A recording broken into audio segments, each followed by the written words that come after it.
नमस्कार, जम्मू कश्मीर का ये बुलेटिन देख रहे हैं आप और मैं हूं प्रियंका आपके साथ। बुलेटिन की शुरुआत करेंगे एक सवाल के साथ, क्योंकि जिस तरह से जम्मू के तमाम पुलों पे धारा 144 लगाई गई है, तो युवा राजपूत सभा वहां पर किस तरह से बैठकर प्रदर्शन कर रही है। जम्मू तवी पुल पर धारा 144 के बावजूद धरने पर युवा राजपूत सभा बैठी हुई है और महाराजा हरि सिंह के जन्मदिन पर अवकाश की मांग ने जोर पकड़ा है। हालांकि काफी दिनों से ये प्रदर्शन चल रहा है। महाराजा हरि सिंह के जन्म दिवस पर जो अवकाश की मांग है वो लगातार युवा राजपूत सभा उठा रही है और उन्होंने ये भी कहा था कि जब तक छुट्टी का ऐलान नहीं होगा तब तक वो भूख हड़ताल पर यूं ही बैठे रहेंगे। पर सवाल ये नहीं है, सवाल ये है कि अगर तमाम जितने भी जम्मू के पुल हैं उन पर धारा 144 लागू की गई है। तस्वीरें आप देखिए, सीधा आपको जम्मू के तवी पुल से ही दिखा रहे हैं, जहां पर काफी दिनों से युवा राजपूत सभा बैठी हुई है, धरने पर बैठी हुई है और महाराजा हरि सिंह के जन्म दिवस पर अवकाश की मांग कर रही है। प्रशासन ने तवी के चारों पुलों पर धारा 144 लागू कर दी थी और जिस तरह से रातों रात ये फैसला सामने आया था, हालांकि कोई कारण स्पष्ट नहीं हुआ था, पर जो कई प्रदर्शन जो चल रहे हैं, कई अभ्यर्थी हैं जो दरबदर हो रहे हैं प्रदर्शन करने के लिए, अब पर उसके बावजूद किसी और को प्रदर्शन करने की इजाजत नहीं है। तो युवा राजपूत सभा किस तरह से धारा 144 लगने के बावजूद वहां पर बैठी हुई है और धरना प्रदर्शन दे रही है। और जिस तरह से आप देख सकते हैं, 23 सितंबर को मांग है कि छुट्टी डिक्लेयर की जाए महाराजा हरि सिंह जयंती पर और इनका कहना है तब तक ये वहां से नहीं उठेंगे जब तक छुट्टी का ऐलान प्रशासन द्वारा नहीं किया जा सकता। हालांकि जम्मू में और भी कई प्रदर्शन चल रहे हैं, किसी को भी पुल पर प्रदर्शन करने की इजाजत नहीं है। अब अभ्यर्थियों की हमने हाल ही में आपको खबर बताई थी, जहां पर अभ्यर्थी दरबदर हो रहे थे। उनका कहना था हम किस तरह से प्रशासन से गुहार लगाएं, क्योंकि वहां पर धारा 144 लगा दी गई है, अब हमारे पास कोई जगह ही नहीं है प्रदर्शन करने के लिए। अगर बाकियों के पास कोई जगह नहीं है तो युवा राजपूत सभा के पास किस तरह से 144 धारा लगने के बाद भी वहां पर जगह है। इतने दिनों से प्रदर्शन जारी है। तो चलिए रुक करते हैं जम्मू का। रितिका राजपूत हमारी संवाददाता ज्वाइन कर चुकी हैं। रितिका, बताइएगा, एक बहुत बड़ा सवाल ये है, अगर किसी को भी वहां नहीं है तो युवा राजपूत सभा वहां किस तरह से? आपको बता देना चाहते हैं कि जब ये धारा लगाई गई थी उससे पहले से युवा राजपूत सभा के तमाम सदस्य जो हैं वो इसी जगह पे बैठे हुए थे, लगातार काफी दिनों से प्रदर्शन कर रहे थे। तो ऐसे में रातों रात धारा जो है वो बाद में लगाई गई, तो इन्होंने अपना स्थान जो है वो नहीं छोड़ा है, क्योंकि इनकी डिमांड जो है वो बहुत ही जेन्युइन है। तमाम जम्मू कश्मीर के लोगों का समर्थन इनके साथ है और इसी के साथ ये लोग अभी भी अपने स्थान पे बैठे हैं, इन्होंने अपना स्थान नहीं छोड़ा है। डिमांड ठीक है, वो एक बात है कि जेन्युइन है, पर दूसरी बात ये है कि अगर अभ्यर्थी दरबदर हो रहे हैं, हाल ही में आप ही ने खबर पहुंचाई थी, अभ्यर्थियों से आपने बातचीत की थी, उनका कहना था हमने किसी तरह का कोई नुकसान नहीं किया है, कोई प्रॉपर्टी का हार्म नहीं किया है, उसके बावजूद हमें इस तरह से दरबदर होना पड़ रहा है अपनी मांगों का जो गुहार लगाने के लिए। तो अगर रूल है तो सबके लिए है, फैसला है तो सबके लिए है, चाहे उसके पहले से ये बैठे हैं, पर जब ये फैसला सामने आया उसके बाद क्या प्रशासन की तरफ से, पुलिस की तरफ से कुछ भी नहीं कहा गया इन्हें? इस सवाल का जवाब हम आपको इन्हीं के द्वारा दिलवाना चाहेंगे। राजपूत युवा सभा के प्रधान हमारे साथ, आपसे जानना चाहूंगी, धारा लगी हुई है फिर भी आप लोग यहाँ बैठे किस प्रकार से, क्या आपको पुलिस प्रशासन की तरफ से उठाने का प्रयास किया गया या नहीं किया गया, क्या कुछ रहा? देखिए, पुलिस प्रशासन का इसमें कोई रोष नहीं है, ना ही एडमिनिस्ट्रेशन का। सिर्फ एलजी साहब जो बाहर के आए हुए हैं उनको जम्मू की जो प्रॉब्लम है वो लोगों द्वारा जहाँ तो बताई नहीं जा रही, जहाँ को सुनना नहीं पसंद करते। आज जहाँ पे बैठे हुए 5वां दिन है, हम पूरा पालन कर रहे हैं 144 का। हजारों की तादाद में लोग आते हैं, लेकिन हम उनको हाथ जोड़ से विनती करते हैं आप चले जाइए। आज हमारे साथ मातृ शक्तियां जो है देश की, जब वो बाहर निकलती है तो पीड़ा सहन की जाती है या नहीं। हम इनसे रिक्वेस्ट कर रहे हैं, इनमें से एक ये जो नीतिका जी हैं, इन्होंने मौन व्रत रखा हुआ है, पल्लवी जी हैं वो भूख हड़ताल पे बैठी हैं, मीनू चौधरी जी हैं, ये शर्मा जी हैं। मेरा कहने का मतलब ये है कि सिर्फ राजपूत वर्सेस महाराजा इन्होंने जो मैसेज आ रहा है, मैं उसकी कंडेम करता हूँ कि ये महाराजा सारे जम्मू के लोगों को, इससे सियासत नहीं होनी चाहिए। इससे एक कदम उठे जात पात से ऊपर उठ के सबने बाहर निकल के महाराजा हरि सिंह जी की छुट्टी का जो हम लड़ाई लड़े उसमें साथ देना चाहिए। हम डोगरे हैं, लेकिन इस चैनल पे हिंदी में बात कर रहा हूँ क्योंकि कई लोग डोगरी नहीं समझ पाते हैं। अगर हम डोगरे जम्मू में डोगरी नहीं मांगेंगे, डोगरों की लड़ाई नहीं लड़ेंगे, महाराजा हरि सिंह जी की छुट्टी नहीं मांगेंगे, फिर और कौन मांगेगा? तो जैसे कि आपने सुना, धारा तो लगी है पर तमाम प्रशासन की तरफ से जो भी इंस्ट्रक्शन है उन्हें फॉलो किया जा रहा है। किसी भी प्रकार का रोड ब्लॉकेज नहीं की गई, प्रॉपर्टी डैमेज नहीं किया गया, किसी प्रकार का हथियार नहीं रखा गया है, कोई भी ऐसा कानून का उल्लंघन नहीं किया गया है जिसके चलते धारा जो है उसका उल्लंघन हो। सवाल ये है कि हालांकि रोड ब्लॉक करना धारा 144 का मतलब है कि 4 लोग से ज्यादा इकट्ठे नहीं हो सकते हैं, और हम देख रहे हैं कि काफी लोग युवा राजपूत सभा से वहां पर मौजूद हैं। तो ये बताइएगा, 1 महीना करीबन है अभी महाराजा हरि सिंह जयंती को, तो क्या मौन व्रत रखा है इन्होंने, भूख हड़ताल इन्होंने की है, तो क्या जब तक ऐलान नहीं हो जाता 1 महीने तक किसी तरह से बैठे रहेंगे? सवाल आ रहा है कि अभी महीना पड़ा है महाराजा हरि सिंह का जन्मदिन आने में, अगर तब तक छुट्टी का ऐलान नहीं होता है तो जैसे कि मौन व्रत रखा है या आपकी तरफ से किसी भी प्रकार का रोष प्रदर्शन है, क्या वो उसी प्रकार से आगे बढ़ेगा? जब तक पूछी रहेगी तो हम करते रहेंगे। हमारा काम है आवाज पहुंचाना, घर घर तक ये आवाज पहुंचाना कि ये सरकार जो है ये महाराजा हरि सिंह की छुट्टी क्यों नहीं दे रही है। वो महाराजा जिन्होंने 75 साल आज हमारे हिंदुस्तान में आजादी के बनाए गए हैं, घर घर तिरंगा पहुंचाया गया है, लेकिन मैं खास करके जम्मू कश्मीर के वासियों को बताना चाहता हूँ कि वो तिरंगा उठाने का हक वो हमें महाराजा हरि सिंह जी ने आश्वासन देते। प्रदर्शन ये जो आपकी तरफ से रोष प्रदर्शन है ये कब तक चलेगा? जब तक सरकार पूरा ऐलान नहीं कर देती या नहीं करती तो क्या कब तक चलेगा? जब तक हमें छुट्टी नहीं देती या सरकार हमसे आगे मिलती नहीं है कि वजह नहीं बताती छुट्टी देने की या ना देने की, तब तक ये प्रदर्शन करता रहे। तो जैसे कि आपने सुना, जब तक सरकार की तरफ से एक जवाबदेही नहीं हो जाती है तब तक लगातार ये प्रदर्शन चलता ही रहेगा, ऐसा कुछ कहना है युवा राजपूत के प्रधान का। जी बहुत बहुत शुक्रिया रितिका ज्वाइन करने के लिए। रितिका राजपूत हमारे साथ ज्वाइन की हुई थी ग्राउंड से, और जिस तरह से बातचीत उन्होंने युवा राजपूत सभा से की है, और उनका कहना है कि तब तक वो वहां से नहीं हिलेंगे जब तक कि कोई ऐलान छुट्टी का नहीं हो जाता या छुट्टी देने का या नहीं देने का कारण इंतजामिया स्पष्ट नहीं करती।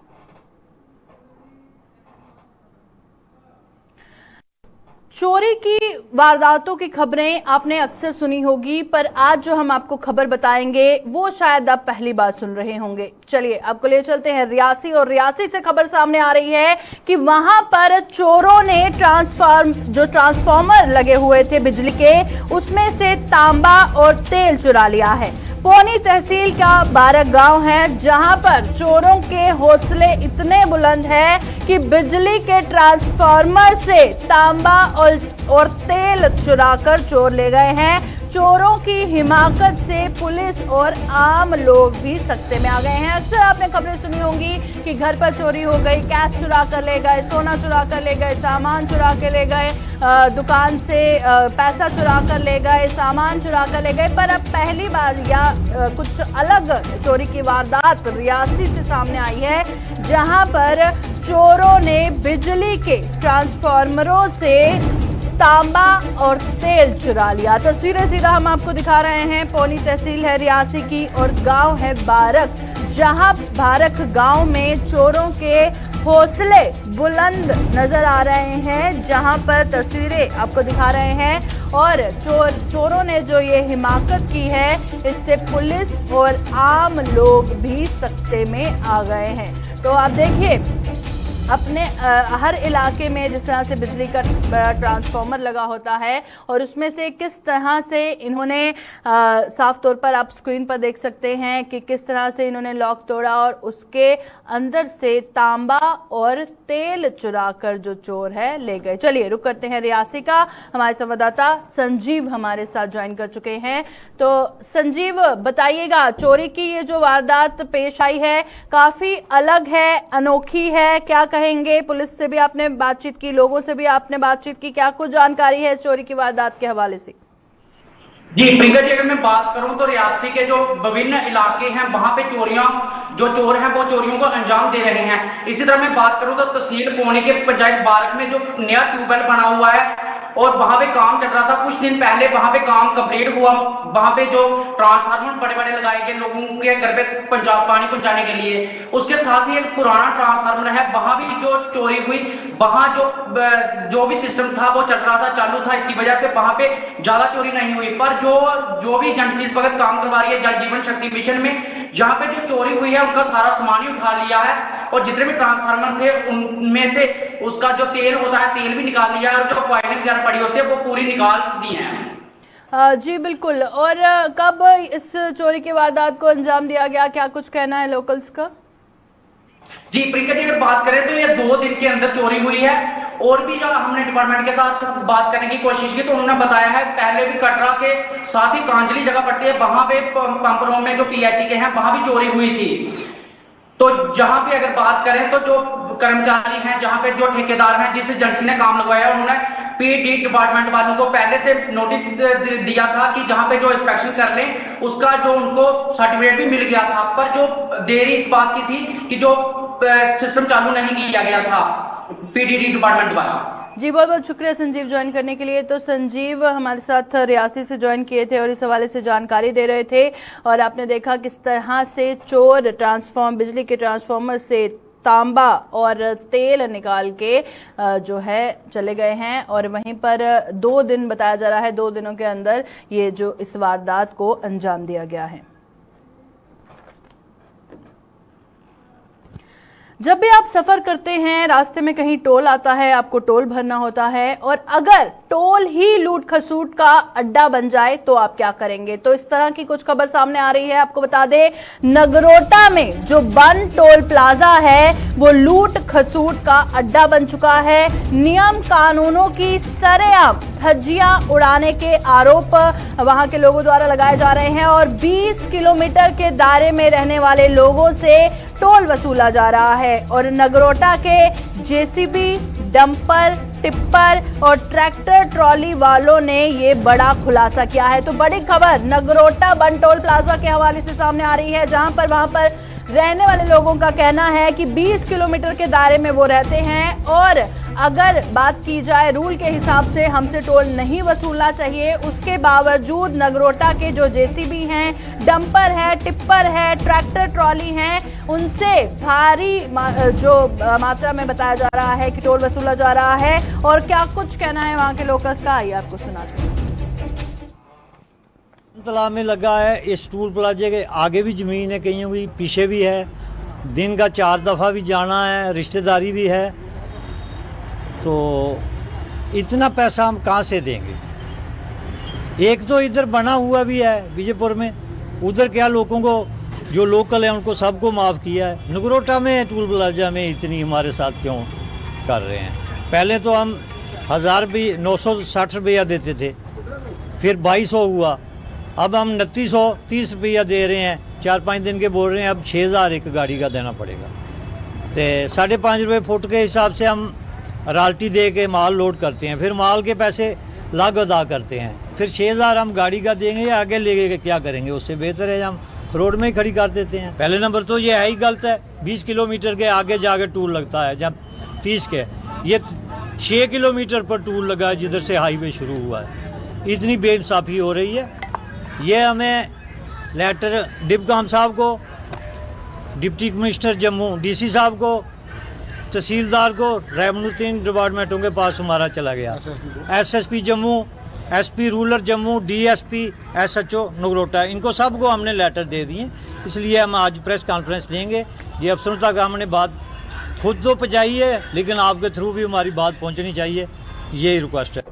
तो चलिए, आपने सुना लोकल्स का क्या कुछ कहना था। अब हमारी संवाददाता जम्मू से एक बार फिर रितिका राजपूत ज्वाइन कर चुकी हैं। रितिका, बताइएगा, जिस तरह से वहां के लोगों का कहना है कि जो टोल 20 या 30 किलोमीटर के बाद वसूला जाना चाहिए वो 6 किलोमीटर के दायरे में वसूला जा रहा है, और क्या कुछ आरोप वहां के लोकल्स लगा रहे हैं बन टोल प्लाजा पे?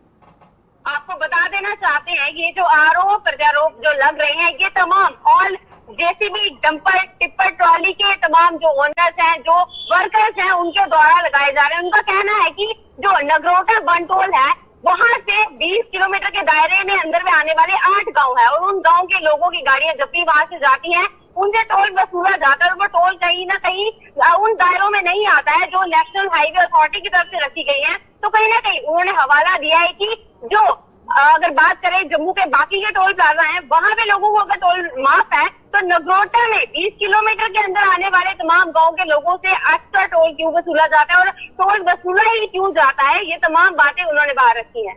जी बिल्कुल, बहुत बहुत शुक्रिया रितिका ज्वाइन करने के लिए। रितिका राजपूत जिस तरह से जानकारी दे रही थी कि अब जो आरोप लोकल्स द्वारा वहां पे लगाए जा रहे हैं, क्या कुछ कहना है। हालांकि ऑफिसर्स को उन्होंने अप्रोच किया है इस हवाले से कि उनकी ये जिस नाइंसाफी हो रही है इसको दूर किया जाए। तो चलिए अब बढ़ते हैं अगली खबर की ओर।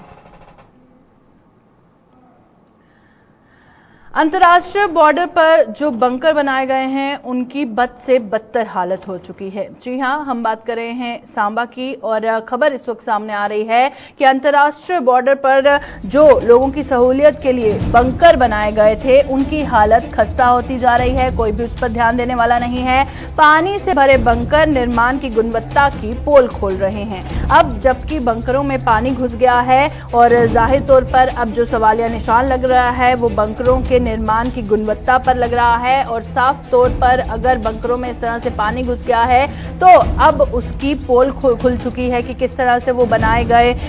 और सांबा में सरहद से सटे कई इलाकों के लोगों में अब दहशत है। अब लोगों की सेफ्टी के लिए जो अंतर्राष्ट्रीय बॉर्डर पर रहते हैं वहां पर लोगों की सेफ्टी के लिए जो बंकर बनाए गए थे उसकी तस्वीरें हम आपको दिखा रहे हैं। किस तरह से खस्ता हालत उसकी हो चुकी है आप साफ तौर पर देख सकते हैं कि किस तरह से लोग अपनी जान बचाएंगे अगर बंकरों में इस तरह से अंदर तक पानी घुसा हुआ है। कितनी खस्ता हालत है, बद से बदतर हालत हो चुकी है बंकरों की। कोई भी इस पर ध्यान देने वाला नहीं है। हालांकि सबसे पहले सवालिया निशान लगता है कि जो इसका निर्माण हुआ उसकी गुणवत्ता कैसी थी, जो थोड़ी ही देर में इसकी खस्ता हालत हो चुकी है। तस्वीरें आपको दिखा रहे हैं सीधा अंतर्राष्ट्रीय बॉर्डर से जहां पर बंकर बनाए गए और पानी अंदर तक घुसा हुआ है। और अगर किसी को अपनी सेफ्टी के लिए बंकर का इस्तेमाल करना होगा तो वो किस तरह से करेगा। तो तस्वीरें हम सांबा से आपको दिखा रहे हैं और अंतर्राष्ट्रीय बॉर्डर पर जो बंकर बने हैं उनकी हालत आप तस्वीरें ही बयां कर रही हैं कि किस तरह से बदतर उनकी हालत हो चुकी है। तो चलिए रुक करते हैं सांबा का। ऋषि खजूरिया हमारे संवाददाता हमारे साथ लाइव ज्वाइन कर चुके हैं। ऋषि बताइएगा, जो बंकर लोगों की सेफ्टी के लिए बनाए गए हैं अंतर्राष्ट्रीय बॉर्डर, वही बंकर ऐसे अब तस्वीरों में नजर आ रहे हैं कि कोई भी इसका इस्तेमाल नहीं कर सकता है। तो क्या कहेंगे, कब बनाए गए ये बंकर, अब सवालिया निशान है गुणवत्ता पे, लोगों का क्या कुछ कहना है?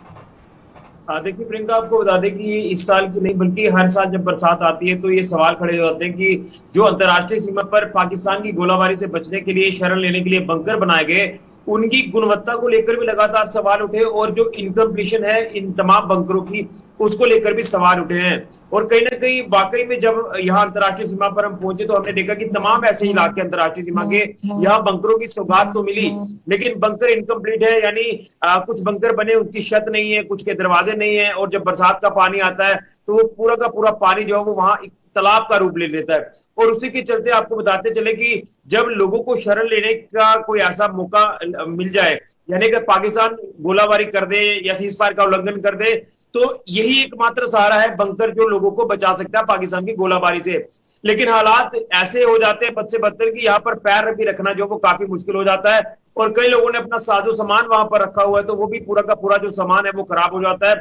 और कहीं ना कहीं कंसर्न ठेकेदारों की बात करें, कंसर्न विभाग की बात करें तो हर बार ये सवाल उठते हैं लेकिन इसके ऊपर संज्ञान नहीं लिया जाता। हालांकि खबर हर साल ये देखने को मिलती है बरसात के दिनों में कि पानी वहां पर इकट्ठा हो जाता है, लेकिन उसके बाद हाईलाइट करने के बाद, प्रशासन तक ये बातें पहुंचाने के बाद भी संज्ञान नहीं लिया जाता और साल भर साल ये खबरें सामने आती है। तो एक चिंता का विषय है क्योंकि यही एकमात्र सहारा है अंतर्राष्ट्रीय सीमा पर रहने वाले लोगों के लिए पाकिस्तान की गोलाबारी से बचने के लिए। और अगर हालात इसी तरह से रहेंगे इन बंकरों के तो किस तरह से उस गोलाबारी से बचा जाएगा, ये भी एक बड़ा सवालिया निशान जो है वो प्रशासनिक अधिकारियों के ऊपर ये बंकर जो छोड़ता है। लेकिन अब देखना यह कि किस तरह का संज्ञान लिया जाता है।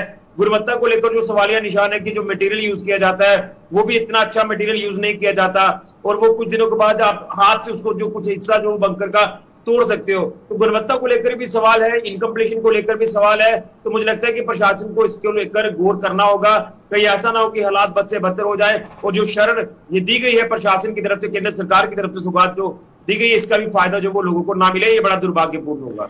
जी बहुत बहुत शुक्रिया ऋषि ज्वाइन करने के लिए। ऋषि खजूरिया हमारे साथ सांबा से हमारे संवाददाता सारी जानकारी फराहम कर रहे थे और बता रहे थे कि कैसे लोगों को मुश्किलात पेश आ रही है और पाकिस्तानी गोलाबारी से बचने के लिए कि जिस तरह से ये बंकर बनाए गए हैं, अगर लोग इस्तेमाल ही नहीं कर पाएंगे तो वो कैसे अपनी जान बचाएंगे।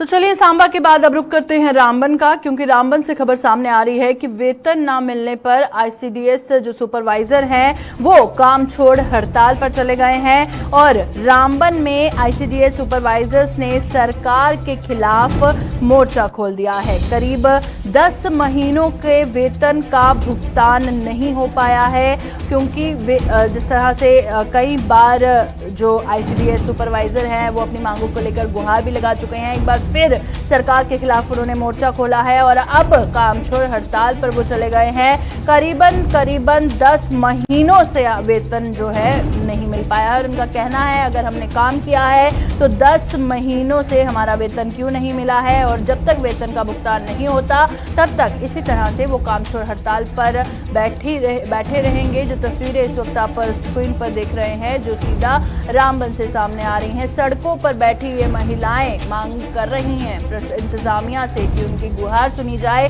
क्योंकि 10 महीनों से उनका वेतन उनको नहीं दिया गया है। तो अपने हक की आवाज उठाने की कोशिश महिलाएं कर रही हैं, लगातार नारेबाजी सरकार के खिलाफ कर रही हैं। और चलिए क्या कुछ कहना है इनका, आइए आपको सुना देते हैं।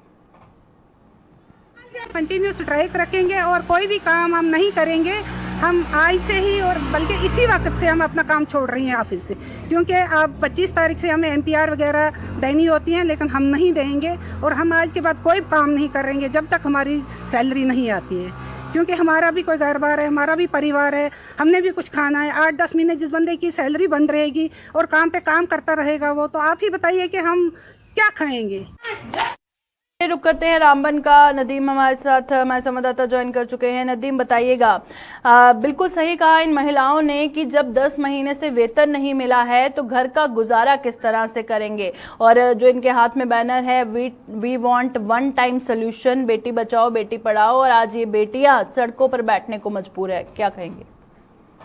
जी बिल्कुल, देखिए प्रियंका, जहां तक हम बात करें क्योंकि आईसीडीएस सुपरवाइजर्स की जहां तक बात है और रामबन में हमने देखा कि इनका जो है पेन डाउन स्ट्राइक चल रहा है और इनका ये कहना है कि जब तक हमारे मसले का हल होगा नहीं तब तक हम दोबारा से काम जो है रिज्यूम नहीं करेंगे। जिस तरह से क्योंकि ड्यूटीज हमने देखा कि ऑफिस के बाहर प्रोटेस्ट कर रही है और इनकी डिमांड्स है कि जब हमारी सैलरी जो है महीने पे मिलनी चाहिए थी, नहीं मिलती है, कहीं 4 महीने, कहीं 6 महीने, कहीं 10 महीने, कहीं 1 साल तक वेट करना है, लेकिन काम मुसलसल हमसे लगातार लिया जा रहा है। चाहे वो हमें सुपरविजन की बात करें, मुख्तलिफ आंगनबाड़ी सेंटर्स तक पहुंचना है, न्यूट्रिशन सप्लाई है, या फिर वहां पे जाके उसको मॉनिटर करना है, वो काम, ऑफिस का जो काम है, वो तमाम चीजें इनसे काम तो लिया जा रहा है। लेकिन उसके साथ में अगर आपको फील्ड में जाके काम करना है, आपको आंगनबाड़ी सेंटर्स में जाके वहां पे इंस्पेक्शन करनी है, न्यूट्रिशन पहुंचा नहीं पहुंचा, उन तमाम चीजों को देखना है, तो जाहिर सी बात है कि तनख्वाह का एक हिस्सा ट्रैवल अलाउंस होता है और अगर वो नहीं मिलेगा तो मुलाजिम अपनी ड्यूटी को किस तरह से अंजाम दे पाएगा, इसका अंदाजा वो लोग भी लगा सकते हैं जो इस महकमा के ऊपर बैठे हुए हैं, बड़ी बड़ी कुर्सियों पर बैठे हुए। लेकिन अगर उन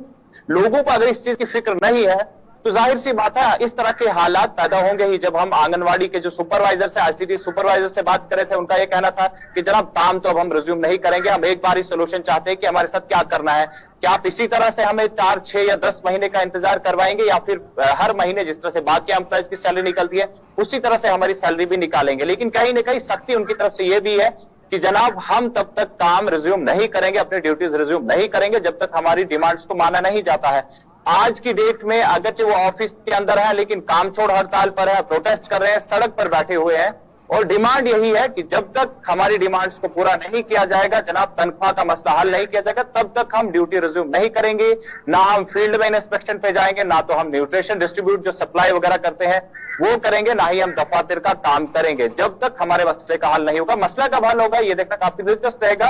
लेकिन दूसरी तरफ कहीं ना कहीं आईसीडीएस सुपरवाइजर्स की जो हड़ताल है, जो काम छोड़ हड़ताल है, वो अभी भी जारी है, जहां हम देख रहे हैं कि कि वो अपने ही दफ्तर के बाहर सड़क पर एहतजाजी मुजाहिरे कर रहे हैं। जी प्रियंका। जी बहुत बहुत शुक्रिया नदीम ज्वाइन करने के लिए। नदीम रामबन से ये जानकारी दे रहे थे कि किस तरह से ये महिलाएं सड़कों पर बैठ के इतनी गर्मी में लगातार सरकार तक अपनी गुहार पहुंचाने की कोशिश कर रही है, हाथों में बैनर लिए कि बेटी पुकार रही है, और कब तक ये जो बेटियां हैं ये इसी तरह से सड़कों पर बैठी रहेंगी अपने हक की आवाज उठाने के लिए। और इनका कहना है कि ये काम छोड़ हड़ताल पर तब तक बैठी रहेंगी जब तक इनकी मांगे पूरी नहीं हो जाती।